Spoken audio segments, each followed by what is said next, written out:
Friends welcome to web economics. उम्मीद है कि तुसी सारे ठीक हो। अज की वीडियो में आपां डिस्कस करांगे कि बजट की है, बजट वर्ड का ओरिजिन कितों आया, इंडिया में इसकी हिस्टरी की है, फर्स्ट यूनाइटेड इंडियन जो बजट सी उसकी की फीचर सीगे कि उसकी इंपॉर्टेंस रही है इंडियंस लई इंडियन डेवलपमेंट लई, तो इस दे नाल ही बजट के की एडवांटेजेस ने। सब तो पहला देखते हैं कि बजट की है।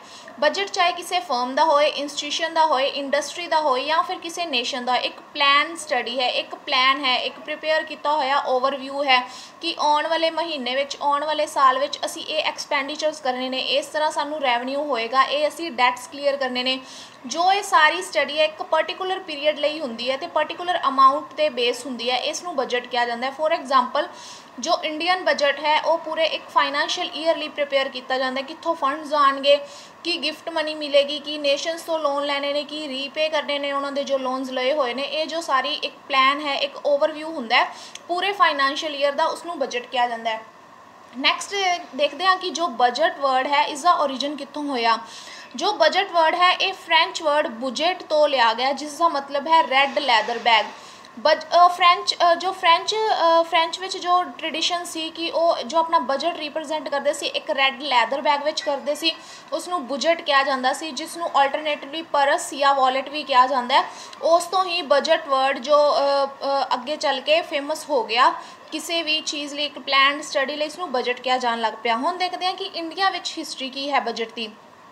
इंडिया में सब तो जो पहला बजट पेश किया गया वो एक इंग्लिशमैन वालों किया गया 18 फैब 1860 ਨੂੰ जेम्स विल्सन ने फर्स्ट इंडियन बजट प्रेजेंट किया सीगा।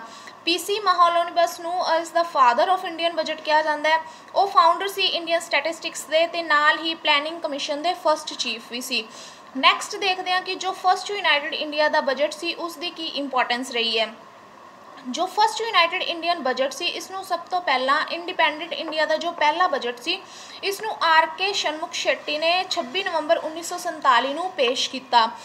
उसने जो जिन्नियां भी डिटेल्स सी बजट दियाँ, जिस तरह हुण आप अगर देखिए कि जो निर्मला सीतारमन ने या अरुण जेतली ने या जो नियर बाय फाइनांस मिनिस्टर्स रहे ने अपने, ये पूरी डिटेल्ड स्टडी नू रीड करते हैं, पूरी डिटेल रीड करके अपनी स्पीच देंगे ने। पर उन्होंने उस टाइम की किया सी कि उन्होंने रीड नहीं की सी पूरी डिटेल, उन्होंने एक वाइट पेपर के उपर सारी डिटेल लिख के जिन्ने भी उत्थे पार्लीमेंट में मैंबरस बैठे सीगे, सदन में मैंबर बैठे सीगे, उन्होंने पास किया कि तुसी डिटेल्स नू स्टडी कर लो। खुद उन्होंने सिर्फ एक ओवरव्यू ही रिप्रजेंट किया सीगा। उस टाइम ते ही शेट्टी ही वो पहले परसन सी जिन्होंने प्लैनिंग कमीशन की फॉर्मेशन बारे रिवील किया उस टाइम के बजट विच, ते नाले ही दसिया कि इकनॉमी की ओवरऑल जो डेवलपमेंट है उस लिए 5 ईयर प्लान की नीड है, इसलिए प्लैनिंग कमीशन को फॉर्म किया गया, जिसके फर्स्ट चीफ पीसी महालोनबिस सी। पहला भी आप गल की। हुण नैक्सट देखते हैं कि किसी भी नेशन लई या किसी फर्म्स या इंस्टीट्यूशन लई बजट की इंपॉर्टेंस रहिंदी है। सब तो पहले प्लैनिंग ओरिएंटेशन है। एक ऑलरेडी प्लान हुंदा है कि हाँ इन्ने असी खर्चे करने ने, इत्थों सानू इनकम होएगी। ये जो एक ओवरव्यू हुंदा है जिसनों आप एक एम कह सकते हैं कि आप लैके चलते हैं कि इन्नी, अगर आप नेशन की गल करिए तो GDP इन्नी होएगी, तो उस हिसाब नाल ही अगे जो प्रोग्राम्स ने, जो की काम किए जाने ने, किस तरह की इंडस्ट्रीज़ लगाई जाएगियाँ, कि किन्ना किसी इंडस्ट्री नू देना है, किन्ना एग्रीकल्चर नू देना है, किन्ना ट्रेशरी सैक्टर नू देना है। जो सारी स्टडी है ये अगर प्लान होएगा, प्लैनिंग ओरिएंटेशन होएगी, तो ही ये जो सारी स्टडी है इसनू किया जाएगा। उस तरह ही एक्सपेंडिचर्स नू एलोकेट किया जाएगा कि इन्ना एक्सपेंडिचर एस फील्ड च होएगा, इन्ना एक्सपेंडिचर एस फील्ड च होएगा। नैक्सट है profitability review. Last year which कितना प्रॉफिट होया, इसका जो रिव्यू है ये बजट तो मिल सकता है, बजट नाल ही पॉसीबल है। अगर आप बजट ही ना तैयार करिए तो आपको पता ही नहीं लगेगा कि कितना पिछले बार बजट होया, सॉरी प्रॉफिट होया, तो कितना नैक्सट टाइम असी एक्सपैक्ट कर सकते हैं कि सानू इस फील्ड चो इन्ना प्रॉफिट होएगा। नैक्सट है अजम्पशनस रिव्यू। बहुत सारिया अजम्पशनस होंदियां ने। अगर आप गल करिए कि अनसर्टेनिटी की, तो ये मन के चलिया जाता है कि अगर इस साल विच इन्ना ड्राफ्ट होएगा, इन्ने फ्लड्स फ्लड्स आएंगे या कोई होर नैचुरल कैलामिटी होएगी या कुछ होर प्रॉब्लम हो सकती तो उन्होंने लिए एक अलग तो फंड रखा जाता है। एक अजम्पशन बेस्ड फंड होंगे ने कि अगर ये होएगा, अगर ड्राफ्ट आएगा तो इन्ना फंड्स दिते जाएंगे, अगर फ्लड्स आएंगे तो इन्ने फंड्स दिते जाएंगे। सो ये अजम्पशनस का रिव्यू होंगे। इस दे नाल ही अगर आप पॉजिटिव गल करिए तो GDP कितनी ग्रोथ हो सकती है, GDP कितनी रहेगी, GDP का एम कितना रहेगा, ये भी अजम्पशनस का रिव्यू होंगे है, ये भी अजम्पशन बेस्ड होंगे है। नैक्सट है परफॉर्मेंस इवैल्यूएशन। लास्ट ईयर किस तरह का बजट सी, जो लास्ट ईयर असी प्लान किया कि असी इन्नी GDP नू अचीव करना है, तो कि वो किन्ना उसने काम किया, किन्ने परसेंट वो जो काम कर रहा है, परफॉर्मेंस किन्नी रही, किन्ना वधिया रहा, वो जिथों जिथों टैक्सिस लगाए सी, जिथों जिथों रैवन्यू कलैक्ट करना सी, किन्ना रैवन्यू कलैक्ट किया, जेडे लोन रीपे करने सी किन्ने किते, किन्ने डैट्स क्लीयर होए। ये जो सारी स्टडी है ये बजट नाल ही पॉसीबल है।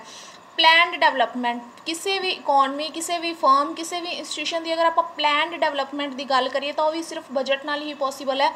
अगर आप बजटरी सिस्टम ही फॉलो ना करिए तो अपने कोल कोई एक रिटन स्टेटमेंट नहीं रहेगी, या आप इधर उधर ही हो जाएगा कि ये करना सी, ये हो गया नहीं, ये पूरा सिस्टमैटिक स्टडी नहीं होएगी। अगर आप प्लैन डेवलपमेंट की गल करिए, अगर आप 5 ईयर प्लान्स की गल करिए तो भी बजट के अंडर ही आते हैं। प्लैन डेवलपमेंट लई जो बजट है वो बहुत इंपॉर्टेंट है। नैक्सट है कैश एलोकेशन। उस तरह अगर आप नेशन की गल करिए तो नेशन वालों जो कैश एलोकेट करना है कि किन्ना जो बेनीफिशरीज ने, पेंशनस ने या स्कॉलरशिप्स ने, इस तरह का जो कैश है किन्ना पब्लिक गुड्स लिए दिता जाना है, किन्ना इंडस्ट्रीज़ नूं दिता जाना है, किस तरह दिता जाना है, ये जो सारी स्टडी है ये भी बजट नाल पॉसीबल है। उस तरह अगर आप किसी इंस्टीट्यूशन, इंडस्ट्री या फिर किसी पर्सनल किसी इंडिविजुअल की गल करिए तो किन्नी सैलरी आएगी, किस तरह सैलरी डिस्ट्रीब्यूट करनी है, या फिर किन्ने केड़े एक्सपेंडिचर्स करने ने, किस तरह करने ने, ये जो सारी स्टडी है ये भी सिर्फ बजट नाल ही पॉसीबल है। नैक्सट है बॉटलनैक एनालिसिस। बॉटलनैक एनालिसिस का मतलब होंगे कि की प्रॉब्लम्स आ सकदियां ने बजट दे विच, कि पिछले साल प्रॉब्लम्स आईयां सी, असी इन्ना बजट रखिया सी, सानू असी इन्नी GDP की ग्रोथ एम कीती सी पर सानू वो नहीं मिली, ओहदे विच की प्रॉब्लम्स आईयां सी, उन्हां नू एनालिसिस भी बजट राही ही किया जा सकता है। सो ये सी कि एडवांटेजेस ने, पर इस दे नाल ही कुछ डिसएडवांटेजेस भी ने बजट दियां, जिस तरह कि बजट अगर आप एम किया है कि इन्नी ही ग्रोथ लैनी है, इन्नी ही GDP करनी है, अगर जो पॉलिटिकल अथॉरिटीज़ ने वो डुप्लीकेट डाटा भी प्रिपेयर कर सकते हैं, या फिर उसनू अचीव करने लई किसी भी तरह की गलत या सही काम किए जा सकते हैं। सो कुछ इस तरह के डिसएडवांटेजेस भी हैगे ने बजट प्रिपेयर करने दे। एक प्रैशराइज सिस्टम हो जाता है कि हाँ इस साल में अगर इन्नी आ चीज़ अचीव करनी है तो इसलिए असी किसी भी हद तक जावांगे। सो ये जो चीज़ां ने ये इकोनमी लई खराब भी ने, खतरनाक भी ने। सो ये सी कि बजट की सी, बजट की हिस्टरी की सी, इंडियन बजट सिस्टम किस तरह स्टार्ट होया। उम्मीद है कि तुहानू ये लैक्चर पसंद आया होएगा, लैक्चर की समझ आई होएगी, कंसैप्ट क्लीयर होया होएगा कि बजट कित्थों आया, बजट की है। जे तुहानू ये वीडियो वधिया लगी तो प्लीज़ वीडियो नू लाइक करो, शेयर करो, चैनल नू सबसक्राइब करो तो बैल आइकन नू प्रेस करना ना भुल्लो, तां जो तुहानू आउण वाली वीडियोज़ की नोटिफिकेशनस मिल सकन। Thank you.